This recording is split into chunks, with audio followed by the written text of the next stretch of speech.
రైతును నిర్వీర్యం చేసేటువంటి రైతు వ్యతిరేక బిల్లును ఆర్డినెన్స్ తీసుకొచ్చి దాన్ని చట్టం చేసి మరి రైతు పండించినటువంటి పంటను ఎక్కడైనా అమ్ముకోవచ్చు అని చెప్పి మరి దళారుల చేతులకు పోయి, పెట్టుబడిదారుల చేతులకు పోయి, పారిశ్రామికవేత్తల చేతులకు రైతును దిగజారే విధంగా చేస్తున్నటువంటి ఆర్డినెన్స్కు వ్యతిరేకంగా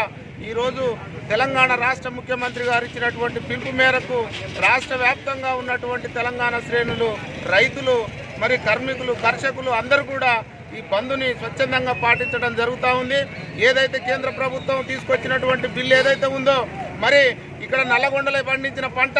ఢిల్లీలో అమ్మాలంటే అది ఏ రైతుకు సాధ్యం కాదు. మరి ఇక్కడ ఉన్నటువంటి పంటకే గిట్టుబాటు ధరనియటువంటి కేంద్ర ప్రభుత్వం ఈ రాష్ట్రంలో ఎన్నో రకాలుగా తుఫానులతో నష్టపోయిన ప్రాంతాలని దృష్టిలో పెట్టుకొని కేసీఆర్ గారు 200 రూపాయలు అదనంగా ఇస్తా అంటే కేంద్ర ప్రభుత్వం ఆంక్షలు పెట్టి ఎఫ్సీఐకి కూడా మేము ఒడ్లు కొనము, ఎఫ్సీఐకి కూడా మేము బియ్యం కొనము, మీరు 10 రూపాయలు పెంచేటువంటి పరిస్థితి లేదని చెప్పి దుర్మార్గమైనటువంటి పరిస్థితిని రైతుల పక్షాన, మరి రైతుల నెత్తిన ఈ బరువును మోపినటువంటి ఏదైతే కేంద్ర ప్రభుత్వం తీసుకొచ్చినటువంటి ఆర్డినెన్స్ ఉన్నదో దాన్ని వెంటనే ఉపసంహరించుకొని